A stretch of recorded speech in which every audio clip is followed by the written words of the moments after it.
오늘은 뒷번호 3403번님의 계좌 포트폴리오입니다. 어떤 종목들 가지고 있는지 하나하나 확인해 보도록 할게요. 삼성물산 13만 원대에 들어가셨고요. 일부 수익 중이십니다. 비중이 30%로 가장 많고요. HD현대인프라코어, HD현대건설기계는 선폭 손실 중이네요. 그리고 삼성엔지니어링, 현대차까지 가지고 계십니다. 그럼 하나하나 한번 전문가분들 통해서 상담 도와드리도록 하겠습니다. 일단 정태근 이사님께 한번 여쭤보도록 할게요. 우리 시청자님 포트폴리오를 보니까 HD 현대 그룹주들을 참 좋아하시는 것 같아요. 비중이 30% 합해서 되는데요. 근데 좀 손실 중이세요. 이 종목들 어떻게 하는 게 좋을까요, 이사님? 그래도 오늘 현대건설기계가 좀 많이 올랐거든요. 제가 인프라코어하고 현대건설기만 보면 되나요? 네. 결론부터 말씀드리면 두 개를 하나로 좀 합쳤으면 좋겠어요. 왜냐하면 겹치잖아요. 어떤 종목으로 갈아타는 게 좋을까요? 글쎄요. 오늘 이게 되게 고민이 되는데 네. 이게 객관적으로 생각을 하게 되면 이거를 차트를 좀 보게 된다라면은 현대인프라코어를 선택하는 게 맞아요. 왜냐하면은 이게 이제 2022년 10월 달부터 2023년 8월, 7월 달까지 보게 되면은 똑같이 상승이 나왔거든요. 똑같이 상승이 나왔는데 상승폭이, 그러니까 퍼센테이지가 현대건설기계보다는 방금 전에 보여드렸던 현대인프라코어가 더 높거든요.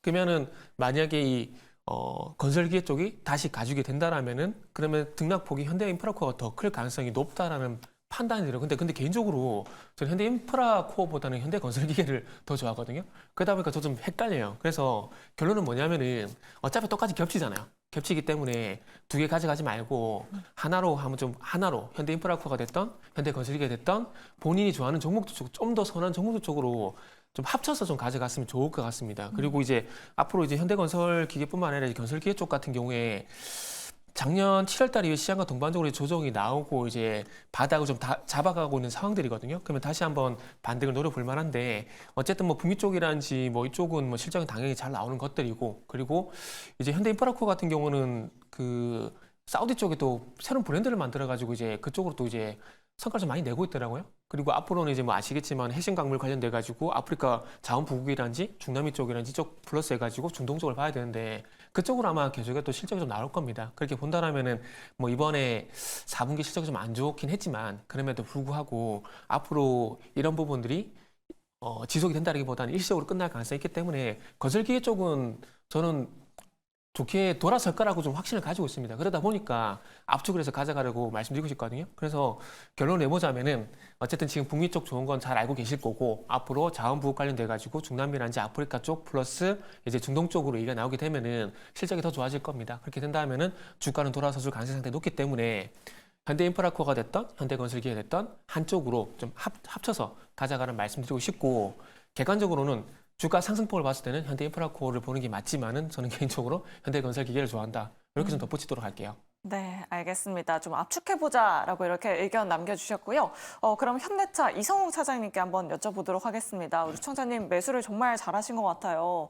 현대차 뭐 저 PBR 관련주로 최근에 좀 뜨겁기도 하지만 오늘 시장에서는 또 인도 법인 상장 이슈도 또 나오고 있더라고요. 현대차 어느 정도까지 잘 달려줄 수 있을지 차장님 목표 주가 어느 정도로 바라보면 될까요? 우선 지금 매수가가 19만 9천 원이라고 하시면은 제가 봤을 때는 크게 우리 머리에 고민하지 마시고 그냥 매수 단가가 오지 않으면은 계속 보유 관점을 유지하시는 게 나으실 것 같아요. 왜냐하면은 지금 현재는 이 여러 뭐 펀드멘탈 또 외적인 요소 뭐 정부 정책 다 삼박자가 맞아서 또 외국인들 수급이 지금 이끌고 있는 상황인데 이유가 다 있어요. 지금 현대차 같은 경우가 어떤 그 정부 정책이나 또 이제 뭐 테슬라나 도요타에 대한 악재가 반사 이익으로 들어와서 단순 간다라는 부분이 아니라 지금은 SUV 여러 가지 뭐 그 가격이 높은 차에 대한 비중이 또 증가하면서 이 판매가 증가하면서 실적에 대한 기대감이 가고 있는 상황이고, 또 이제 매크로적인 걸 본다고 했을 때도 이 금리 인하가 좀 늦어지면서 환율에 대한 하향보다도 지금 현재 수준의 환율이 유지할 가능성이 굉장히 좀 높은 현재 상황이라서 올해 상반기 때 실적도 굉장히 좀 기대가 되죠.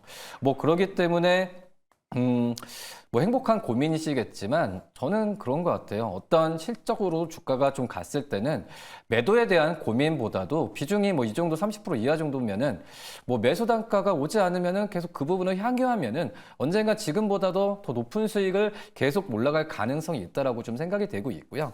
다만 이제 계속 올라가니까 종목 어떤 종목 마찬가지죠. 주가가 올라갔을 때는 차익 실현 나오기 마련입니다.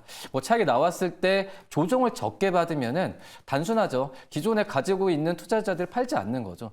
이 기존에 가지고 있는 투자자를 팔지 않으면은 주가 떨어질 리 없습니다. 그거는 이 차익에 대한 부분이 적다는 얘기고 추가된 상승력이 있다는 부분이기 때문에 지금은 어떤 매도에 대한 먼저 선 매도에 대한 부분을 고민하지 말고 계속 상황 흐름을 지켜보고 말씀드렸듯이 뭐 기술적으로도 보면서 대응하는 게 제일 맞지 않을까라고 좀 생각이 됩니다. 네, 알겠습니다. 현대차는 계속해서 보유하자라는 의견 남겨주셨고요. 다음으로 삼성물산 신일적 소장님께 한번 여쭤보도록 하겠습니다. 삼성물산도 그동안 뭐 저퍼 관련주로 계속해서 엮였던 종목이잖아요. 우리 시청자분들께서 삼성물산 뭐 20만 원까지 봅니다라고 비타님께서 또 남겨주셨는데 소장님 의견은 어떠실까요? 네, 일단 이분 포트는 딱 봐도 장기 투자자시잖아요. 네. 그러니까 이분들한테 피해가 가면 안 된다는 거예요. 제가 그걸 강조하는 거예요, 계속. 이렇게 장기 투자하시는 올바른, 이걸 또 올바른 투자라고 하면 또, 신성 델타테크도 수익 보면 올바른 투자입니다. 근데 이런 포트를 갖고 장기적으로 우리나라에 씨앗을 뿌려주시는 분들이 괜히 또 저 PBR주 테마주가 불어가지고, 물론 이런 분은 뭐 심리에도 강하시겠지만, 괜히 흔들어가지고, 괜히 단기적으로 무슨 뭐 변동을 불러일으켜가지고 기분만 좋게 했다가 또 마음 상하게 하는 그런 일이 없어야 된다는 거예요. 그러니까 지금 삼성물산이든 삼성엔지니어링이든 삼성물산은 사실 삼성전자의 어떤 지주회사로서의 가치 이런 것들도 있지만 어쨌든 지금 포트가 거의 다 건설에 그쵸? 지금 약간 올인을 하시고 계시잖아요. 건설주가 대부분 PR, PBR이 상대적으로 낮아요. 근데 아까 말했듯이 그걸 저는 계속해서 저평가라고 불리는 것에서 굉장히 좀 저기를 느끼는 게 알레르기를 느끼는 게 왜 그러냐면은 그걸 저평가라고 부를 수가 있느냐는 정당성에 대한 거죠. 그게 저평가면은 요즘 같은 SNS 시대에 저평가라는 게 밝혀지면은 다 달려 들어가서 사는데 저평가가 어떻게 나옵니까? 그쵸? 상식적으로 생각해서. 10년, 20년 동안 저평가라는 거는 인기가 정말로 없는 거예요. 그러니까 인기가 있는 것들이 인기가 있으려면은 실적 모멘텀으로 오르던가 아니면 신성 델타테크처럼 이슈로 오르던가 그럼 삼성 엔지니어링, 삼성물산은 뭐 저기 신성 델타테크가 초전노트 테마가 아니잖아요. 예를 들어 지금 삼성물산 얘기가 나왔지만 삼성 엔지니어링을 보면은 2020년에 6조 7천억 원 매출액인데 이번 연도에 10조가 넘었습니다. 영업이익은 3,600억에서 거의 9,900억이면 이것도 저기 조 단위가 돼요, 이제 영업이익이. 이렇게 실적을 꽂아주는데 주가를 보세요. 그러니까 지금 이러고 있는데 저 PBR주로 뜨면은 실적 모멘텀으로 뜨지도 못했는데 저 PBR주 테마 같은 몰핀 주사 맞고 잠깐 뜨는 거잖아요. 저는 그것이 사그라들까 봐 그게 불안한 거예요. 이게 실적에 대한 정당한 대가로 올라갔으면 지금 4만 원 이상을 가 있어야 정상입니다.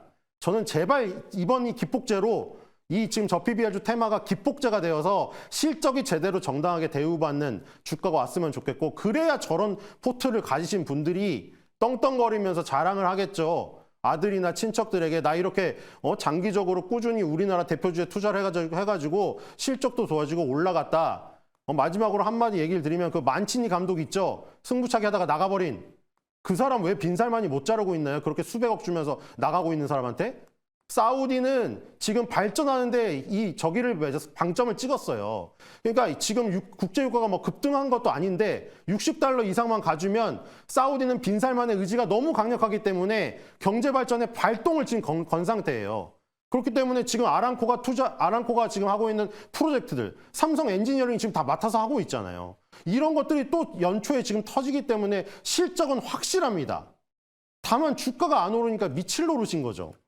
그러니까 저분이 지금 행복하려면 이번에 저 PBR주 테마로 해서 삼성 엔지니어링, 삼성물산이 찔끔 오르다가 또 실망감을 불러일으키지 말고 실적대로만 가주면 돼요. 제발 실적대로 주가가 평가받는 그래서 국뽕에 취할 수 있게 제발 우리나라 지수를 가꿔주시기를 간곡히 부탁드립니다.